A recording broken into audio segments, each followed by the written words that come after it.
Beth, take one. Hi, I'm Beth. I am 20 years old.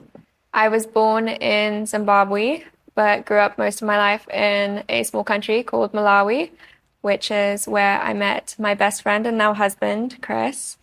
Um, I also fell in love with nature in Malawi as we spent most of our weekends going to a national park that started off as pretty boring. And as they introduced predators to the thing, it became one of the most interesting places on Earth, which is where I found my love for ecology and decided that one day I'm going to be an ecologist. So, born in Zimbabwe, spent time in Malawi, Hmm. now in Cape Town. Yes. Yeah. Um, what is it about ecology and being an ecologist that sort of attracted you to that path? Um, when I was in Malawi, I did a wildlife documentary of them introducing the predators, which meant that the prey also flourished. And that was interesting to me because I would have thought that not having predators would be better for them because they wouldn't be getting killed and eaten. But it was just how much change happened from a small little thing. And I thought that if we could do those small things, that maybe we can turn the whole world back to what it's meant to be rather than it is at the moment. So, what is it meant to be, in your In my opinion? mind, Hmm. I would love the animals to not be isolated to small little clumps around the world, but to be everywhere and to be able to live with us, because we are part of the ecosystem too, and we need them just as much as they need us. Amazing. So, Beth, what has life shaped in you that people can't see? Oh,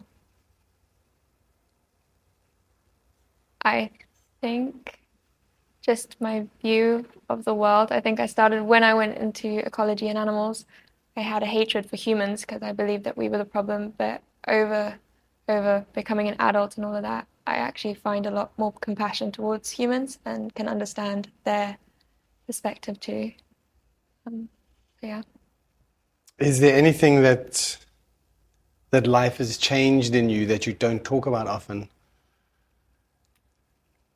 Yeah, as a kid, everything was perfect. And there was black and white, so there was good and there was bad. But I think life has showed me that there is a lot of gray area in things. Um, what's one thing that you're unlearning about yourself at the moment? That image is everything. Yeah. That? Image is everything. I think in school, you're judged a lot off of what you look like. But you can meet really pretty people with really ugly hearts, or you can meet really interesting people with really beautiful hearts that make them beautiful on the outside too. How do you think people see you at first glance? Uh, Probably shy or quiet or something like that. And what would they get wrong about you by judging you? I'm definitely not shy or quiet. I'm quite loud when I feel comfortable to be. When do you feel most like yourself? Playing dress up. Yeah. I like dressing up in different clothes. Mainly my mom's hippie clothes from when she was young. Yeah. You mentioned to me earlier, you said, oh, you're a bit of a hippie. Yeah, Does that come from your mom? I think so. Yeah. She was never part of what people would wear, and so she'd always wear those floaty things and lacy things. I mean, all our curtains were lace and stuff, and the amount of times I wrapped a curtain around me saying this would look pretty because it had lace, I think that's where that's kind of started. Um, what's your superpower that people can't see? I think finding the good in something, even if the person's pretty much impossible to find good in, like a murderer on death row, I'll still find something to say, oh, shame about. And then lastly, what version of yourself are you most proud of?